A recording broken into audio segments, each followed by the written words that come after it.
Because it promotes drinking and you shouldn't drink and drive? But don't they use that word in other like holiday songs? I don't know. Yeah. I like wee wee. That's a fun one.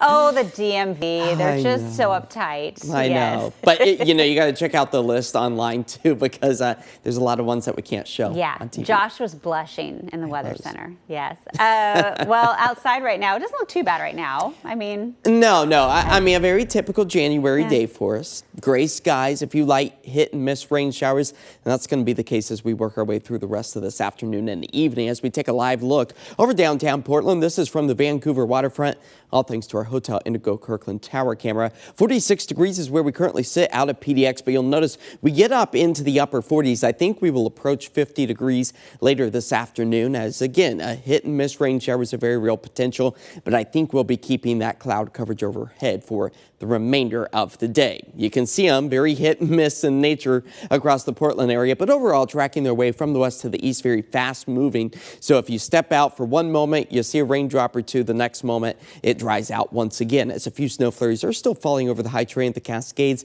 some of it melting on some of our camera lenses up in elevation. But as far as travel along Interstate 84 goes, you might run into just a little bit of snowfall as you head east of the Pendleton area. That's expected to continue to track its way off to the east. As we take a closer look at Mount Hood itself, still picking up on a little bit of moisture.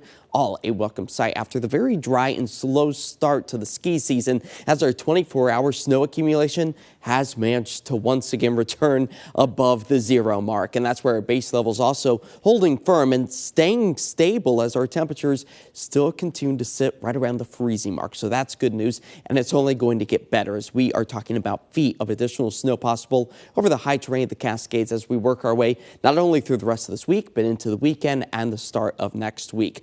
All good news for those skiers and snowboarders alike as the snow elevation level dips down come Saturday night into Sunday as low as about 1,400 feet.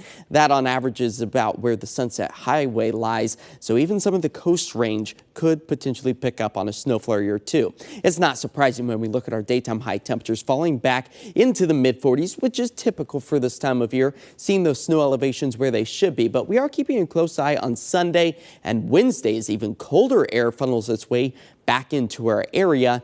And that's where we are keeping a close eye at some of our long-range weather models. So these are kind of the standard definition views of what we expect to see as we work our way into Sunday. A little bit of a wintry mix trying to work its way into the Portland area. These weather models have been flipping back and forth over the past several days. So our forecast confidence is still extremely low on that potential.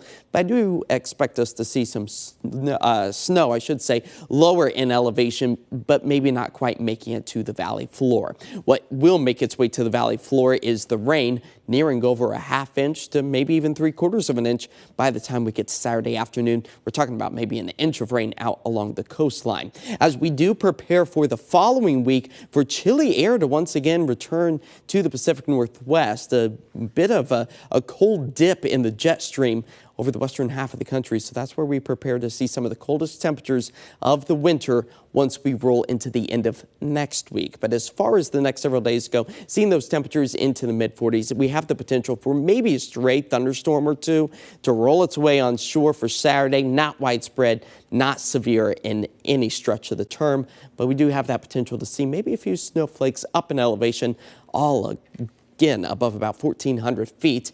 And we see the dip in the temperature come Wednesday, where that snow lowering elevation is a potential. Again, it's still 7 days plus out, subject to change. And we've seen that with our weather models over the past several days, really not able to hone in on anything. So if anything, just expect the rainfall, but we'll be keeping a very close eye on the ever-changing weather here in the Pacific Northwest. I know you guys, Kelly was in the morning meeting. She's like, I'm not saying the 4-letter word for the metro area. Not yet. It begins with an S just yet. Yeah. An S-N, yes. Okay, we'll be right back with more news and weather. Stick around.